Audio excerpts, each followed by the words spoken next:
Minoxidil का काम क्या होता है और मिनोक्सिडिल इसका इफेक्ट साइड इफेक्ट क्या होता है। दोस्तों मिनोक्सिडिल का बहुत सारा बेनिफिट भी है और साइड इफेक्ट भी है। देखिए दोस्तों, मिनोक्सिडिल का काम पहले मैं इस वीडियो के माध्यम से आपको बोलना चाहता हूँ। मिनोक्सिडिल जब मुझे डॉक्टर ने दिया था, मैं देखिए दोस्तों मिनोक्सिडिल में यूज़ कर रहा हूँ। और सारे कंपनी मेरे पास और भी है मिनोक्सिडिल में, बहुत सारे ब्रांड का यूज़ कर रहा हूँ। लेकिन दोस्तों सबसे इम्पोर्टेंट है कि मैं हर महीना अलग अलग मिनोक्सिडिल और यूज़ करता हूँ, कि अलग अलग ब्रांड का यूज़ करता हूँ, ताकि मुझे समझने में अच्छा कौन सा मेडिसिन मुझे अच्छा वर्क कर रहा है, किससे मुझे अच्छा बेनिफिट मिले। लेकिन दोस्तों सब यूज़ का ऊपर है। आप खाली सिर्फ मिनोक्सिडिल से ही आपको अच्छा बेनिफिट मिलेगा ऐसा नहीं है, क्योंकि मिनोक्सिडिल का काम क्या होता है। जो मिनोक्सिडिल जो आपका जो ब्लड सर्कुलेशन है, जो ऑक्सीजन एक मिलता है, तो ब्लड सर्कुलेशन बढ़ाता है। जब आप मिनोक्सिडिल यूज़ करेंगे तो आप देखेंगे थोड़ा थोड़ा आपको हल्का सा जलन महसूस होगा, हल्का सा, यानी कि वो आपको ब्लड सर्कुलेशन में मदद करता है। इससे क्या होता है, आपको स्कैल्प में जब रक्तचाप को कंट्रोल करता है और अपना बालों को एक पोषण मिलता है। मिनोक्सिडिल का काम यही होता है। और धीरे धीरे आप देखेंगे 2 से 3 महीना आप जब यूज़ करेंगे मिनोक्सिडिल, आप देखेंगे पतला बालों को धीरे धीरे धीरे लंबा करता है और थोड़ा बहुत उसको मोटा भी करता है। और इससे क्या होता है, आपको आप देखेंगे तो आपका हेयर फॉल भी लगभग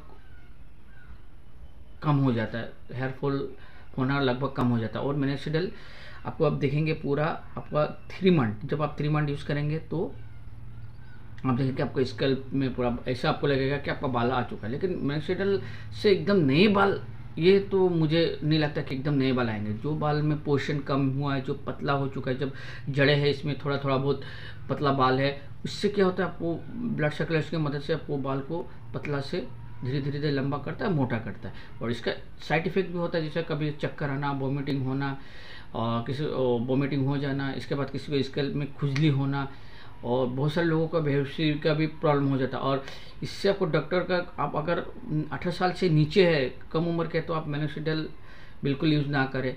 और अगर आपको कुछ इस तरह से कुछ प्रॉब्लम दे रहा है मिनोक्सिडिल यूज़ के लिए, आप डॉक्टर का सलाह लेके ही आप मिनोक्सिडिल यूज़ करें। आँख में ना जाए। आँख में गिरने से आपको क्या होगा, जलन होगा, तुरंत जाके आप अपना मुँह को धो ले, आँख में पानी अच्छे से मुँह से पानी अच्छे से अपना मुंह पे अच्छे से पानी मार के धो ले। और इससे क्या होता है, आप मिनोक्सिडिल लगा के तुरंत धूप में ना जाए, क्या होता है आपको साइड इफेक्ट दिखने को मिलेगा। फिर कैप, अच्छे से कैप पहन के बाहर भी जाए, थोड़ा देर के बाद ही कैप पहन के बाहर जाए। और मिनोक्सिडिल आप तुरंत मिनोक्सिडिल यूज़ करके आप तकिया में सो ना जाए, तकिया लेकिन सो ना जाए। इससे भी आपको क्या होता है, मिनोक्सिडिल वर्क कम हो जाता है।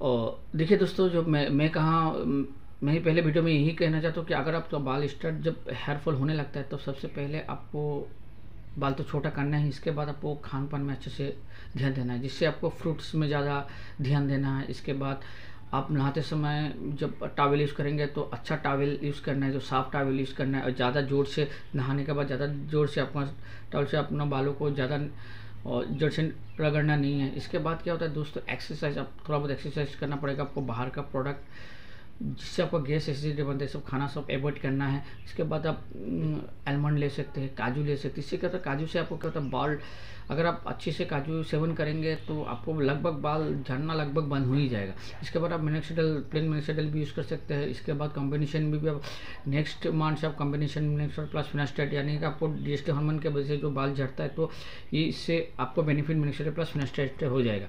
लेकिन दोस्तों बहुत सारे डॉक्टर भी आपको सलाह देते हैं कि मिनोक्सिडिल प्लस फिनास्ट्रेट आप यूज़ करें। लेकिन डॉक्टर का सलाह लेके आप फिनास्ट्रेट टैबलेट यूज़ कर सकते हैं। लेकिन फिनास्ट्रेट टैबलेट में कुछ थोड़ा बहुत साइड इफेक्ट होता है। लेकिन मैं पहले एक वीडियो में बता चुका हूँ कि फिनास्ट्रेट का क्या दुष्प्रभाव है। और मिनोक्सिडिल प्लस फिनास्ट्रेट जब आप यूज़ करेंगे तो लगभग थोड़ा बहुत आपको साइड इफेक्ट दिखाई देता है। लेकिन दोस्तों जब आप अच्छी तरह से आप पानी अच्छे से पियेंगे, और इसके बाद क्या होता है, आप मिनरल्स वाटर अच्छे से लेंगे। इसके बाद बनाना फ्रूट, जो भी आपको फ्रूट बन पड़े, आपके गांव में, आपके शहर में जो भी अच्छे फ्रूट मिलते हैं, तो आप उससे सेवन करें। तो क्या होता है, धीरे धीरे आप देखेंगे 3 से 4 मंथ के अंदर आपका लगभग हेयर फॉल बंद हो जाएगा। हेयर फॉल, जो हेयर गिर चुका है वो तो गिर चुका है, लेकिन नए बाल आने के चांसेस हो जाते हैं, जो जड़े हैं। इससे आपको क्या होता है, मिनोक्सिडिल प्लस फिनास्ट्रेट जब यूज़ करेंगे या मिनोक्सिडिल यूज़ करेंगे तो धीरे धीरे आपके बाल आने लगेगा। इसके बाद आपको मेंटेन उसको बाल जब आ जाएंगे तो आपको मेंटेन भी करना है। आप मिनिस्टर अचानक से अगर मिनिस्टर छोड़ देंगे तो आपको देखेंगे 1 महीने के अंदर आपका धीरे धीरे बाल फिर से झड़ना स्टार्ट हो जाएगा। मिनिस्टर का जब तक आप यूज़ करेंगे मिनिस्टर आपको इसके फ़ायदा मिलते रहेगा। और अगर आप अचानक से छोड़ेंगे मिनिस्टर तो इससे क्या होगा, धीरे धीरे आपका जो थिक बाल वो थिन हो जाएगा, धीरे धीरे आपका बाल झड़ना स्टार्ट हो जाएगा। इसलिए मैं कहूँगा अगर नेचुरल जब आप यूज़ करेंगे तो मॉर्निंग 1 ml और रात को 1 ml आपको यूज़ करना है। और इसके बाद शैम्पू हफ्ते में 2 दिन करें। कैटोकम 2% जो शैम्पू आता है वो मुझे अच्छा इससे बेनिफिट हुआ है, तो आप हफ्ते में 2 दिन शैम्पू यूज़ कर सकते हैं। और मेडिसिन यूज़ करने से के बाद आप हाथ अच्छे से धोए। इसके बाद डर्मा रोलर एक होता है जो डर्मा रोलर भी यूज़ कर सकते हैं। डर्मा रोलर में नहीं जाता, लेकिन आपको मैं बोला बलाई यंत्र आप खरीद ले लकड़ी का बना, वो इससे अच्छा आपको मसाज करे, देखेंगे आपको बाल में ब्लड सर्कुलेशन भी होगा। इसके बाद आपको घना भी आपका बाल धीरे धीरे घना हो जाएगा और मजबूत हो जाएगा। ठीक है।